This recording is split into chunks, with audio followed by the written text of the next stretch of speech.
Perú no se detiene. 23 meses seguidos creciendo. Y lo más interesante es que esto podría ser apenas el inicio.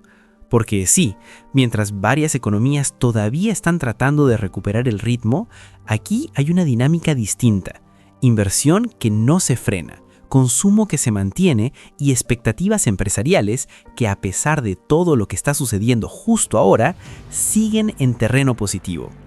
Pero, ¿qué está pasando realmente? ¿Estamos frente a un rebote temporal o a algo más estructural? Ahora sí, vamos a analizar esto a detalle. Vamos directo al punto. El INEGI confirmó que en febrero de 2026 la producción nacional creció 3,68%, acumulando una expansión de 3,6% en los primeros 2 meses del año.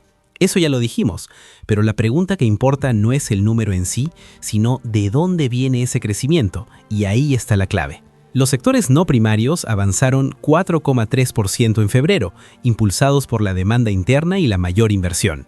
¿Qué significa eso en términos concretos? Que esta expansión no depende de que el precio del cobre esté alto o de que haya una buena temporada de lluvia, viene desde adentro. El motor más potente sigue siendo la construcción. Creció 8,9% por la mayor ejecución de proyectos de inversión pública y privada en todo el país. Y ojo, eso viene después de que en enero había crecido 15,63%. Están levantando infraestructura en regiones que llevaban años esperando. Carreteras, obras de agua, edificaciones privadas, el consumo de cemento no miente. Lo cierto es que el comercio también tuvo su mejor momento en casi 4 años. Subió 6,1% en febrero, la tasa más alta desde marzo de 2022, favorecido por el mayor consumo de los hogares y la generación de empleo. Eso es la gente comprando más, los negocios vendiendo más. La manufactura creció 2,7% y los servicios avanzaron 3,1%. Todo moviéndose en la misma dirección. Ahora bien, no todo fue positivo. Los sectores primarios retrocedieron 0,6% en febrero.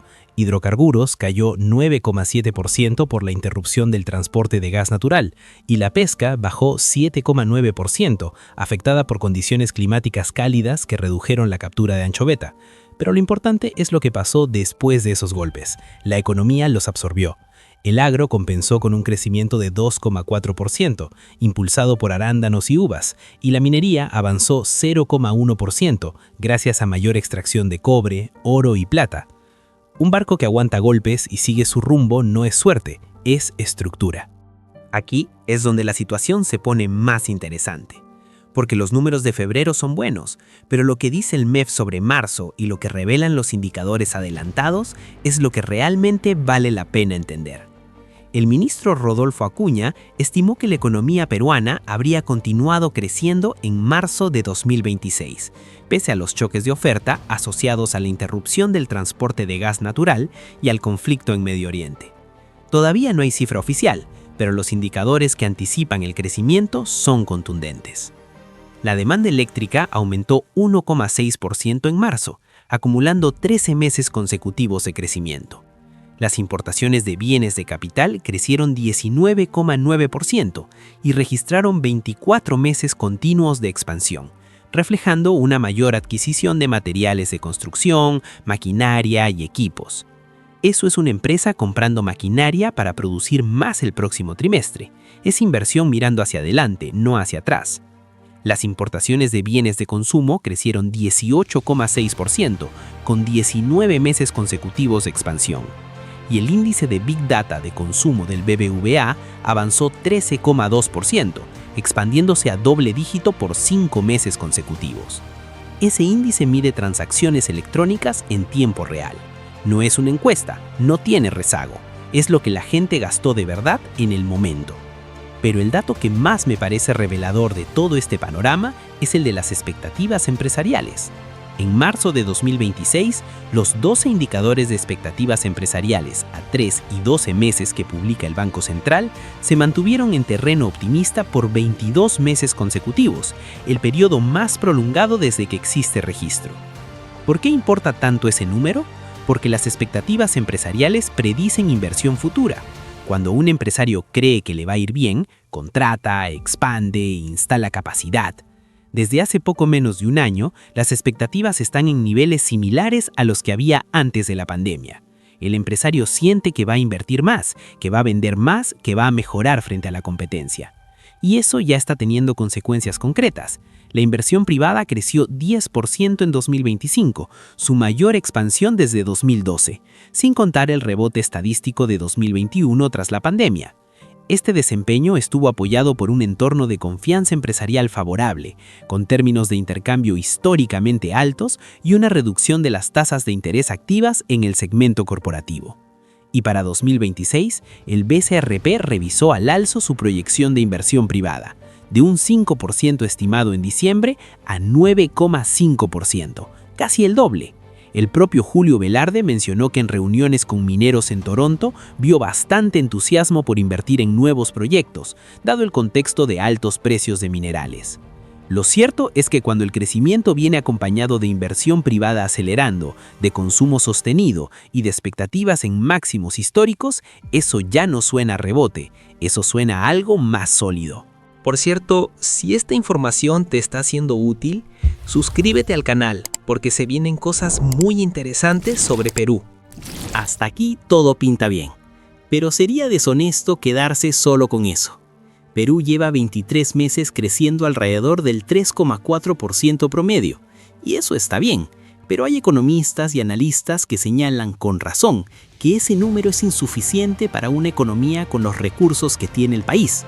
Con cobre, litio potencial, agroindustria de exportación de primer nivel y una posición privilegiada en el Pacífico, Perú debería estar creciendo al 5 o 6% sostenido, no al 3%.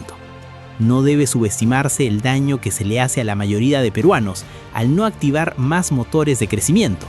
Eso lo escribió un analista de AFP Integra hace apenas días. Y tiene razón, el piloto automático sirve para no caerse, pero no alcanza para despegar de verdad. La informalidad laboral sigue rondando el 70%. La burocracia sigue frenando proyectos de inversión. Los conflictos socioambientales siguen paralizando iniciativas mineras por meses o años. Esas son las trabas estructurales que ningún indicador mensual del INEI va a resolver solo. Y por supuesto, no podemos ignorar el elefante en la sala, las elecciones. Y aunque el presidente del BCRP, Julio Velarde, afirmó que hasta ahora no nota impacto de las elecciones en la inversión privada y que el deseo de invertir sigue, también reconoció que la incertidumbre puede introducir una desaceleración gradual. El escenario base del BCRP asume explícitamente que el proceso electoral no genere sobresaltos que afecten la estabilidad macroeconómica ni el clima de inversión. Un escenario de polarización, mensajes contradictorios o señales de cambios abruptos en las reglas del juego podría postergar proyectos, aun cuando los fundamentos sigan siendo favorables. La CONFIEP advierte que las expectativas de inversión son buenas, pero podrían ser mucho mejores si no existiera la inestabilidad política, y señala que el mayor riesgo sería un gobierno con intenciones de intervenir en el BCRP.